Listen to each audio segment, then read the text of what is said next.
कपड़े धोने वाली बहू। शादी के पहले से ही विभा को कपड़े धोने का बड़ा शौक था।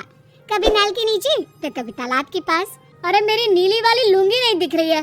विभा की अम्मा कहाँ रखी है लुंगी? अरे वो तो विभा ने परसों ही धोकर रखी थी आपकी अलमारी में, देखो वहीं होगी। वो ना मैंने आज धो दी, मुझे लगा कि गंदी हो गई होगी। अरे कैसे गंदी हो गई थी, उसे तो मैंने पहना भी नहीं। हे भगवान, इस लड़की के कपड़े धोने की आदत से परेशान हो गया हूँ मैं। जितना तो घर में राशन नहीं आता उससे कहीं ज्यादा डिटर्जेंट पाउडर का खर्चा है। इसकी शादी करवा दो, शादी जाए अपने घर में ही करे काम, फिर चाहे घर के कपड़े धोने हो या पूरे गांव के। हाँ ठीक बोल रही हूँ, देखता हूँ मैं कोई लड़का। वो दिन भी आ जाता है जब विभा को देखने लड़के वाले आ जाते हैं। लड़की मुझे अच्छी लगी। होने वाली सास कहती है, बेटी अगर कुछ पूछना है तो पूछ लो। वैसे तो हमारी लड़की बहुत ही शर्मीली है, जो बोल दो वो मान लेती है, इसे क्या पूछना होगा। अरे कैसी बात कर रही हो माँ, मुझे इन लोगों के घर रहना है, सवाल तो कई है। हाँ हाँ बेटा पूछ लो ना, क्या पूछना है। आप लोगों के घर कपड़े कौन धोता है? सास का मुंह बन जाता है।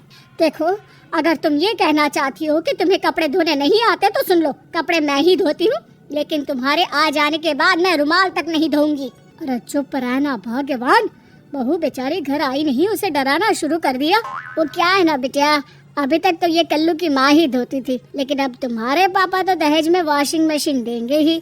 तभी विभा की माँ बोल पड़ती है, सवाल भी पूछा तो क्या। वैसे भाई साहब, मशीन की तो फिर भी कपड़े धोने की कैपेसिटी होती है। मतलब जो बिटिया दे रहे हैं ना विभा, इसे कपड़े धोने का बहुत शौक है। ये आप लोगों के क्या आस पड़ोस गांव मोहल्ले सबके कपड़े धो दे और उफ तक ना करे। बाहर देखा नहीं आपने कितने कपड़े सूख रहे हैं?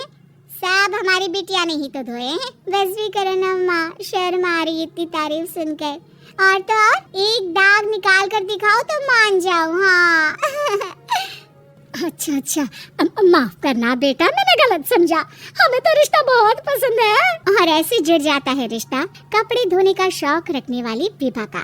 उसकी शादी हो जाती है कोयला फैक्ट्री में काम करने वाले कल्लू के साथ। शादी के बाद अचानक विभा चिल्लाती हुई सास के पास आती है। सासू माँ, अरे सासू माँ कहाँ है आप? ये तो धोखा है, धोखा दिया आप लोगों ने मुझे। इसे ससुर के चक्कर के बारे में पता चल गया। अरे तो उसमें तुझे क्यों धोखा मिला है? अरे नल में पानी नहीं आता, कपड़े कैसे कब धुलेंगे? अच्छा तो पानी नहीं आ रहा उसकी बात कर रही है। तो आपने क्या सोचा? कुछ नहीं। अच्छा तेरी माँ ने कहा था कि कपड़े धोने का शौक है, तुझे याद आया मुझे। शौक बोलकर कपड़े धोने वाले मेरे जुनून को कम ना आके सासू माँ, कपड़ा धोना मेरा गुरूर है। तभी पति भी वहाँ आ जाता है। अभी मैंने इसे सनी देओल की फिल्म दिखाई है, उसी के डायलॉग मार रही है माँ। अच्छा सुन, साफ बता रही हूँ, पानी सुबह 4 से 6 और शाम को 10 से 12 आता है, समझी? विभा टाइमिंग सुनकर हैरान हो जाती है। ये क्या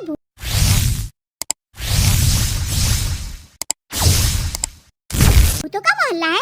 सुबह 4 बजे उठकर कौन कपड़े धोता है? 4 बजे टंकी में पानी जाता है, फिर सारा दिन धोना ना, किसने मना किया?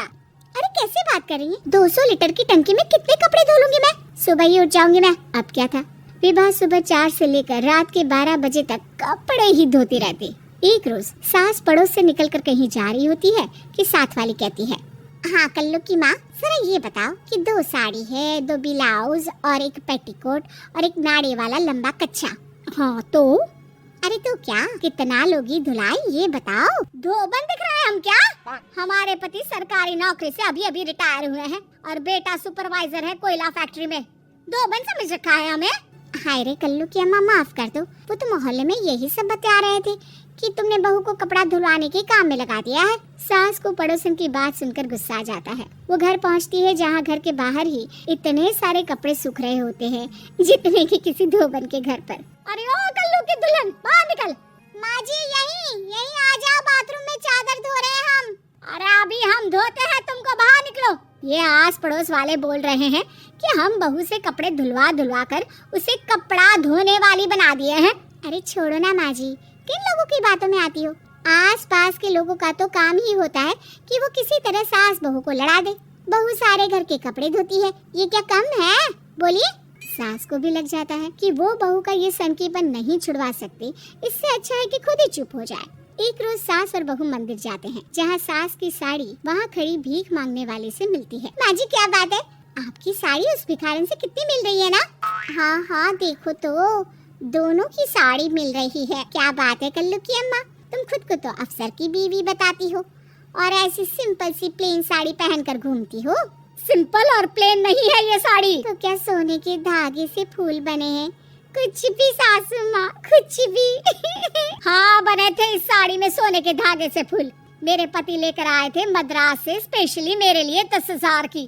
ताहे भाई साहब इस भिखारन के लिए भी सेम टू सेम साड़ी लेकर आए होंगे 10,000 की। सास उस वक्त कुछ नहीं कहती, लेकिन बहू के साथ घर आती है और अलमारी से एल्बम निकाल कर लाती है।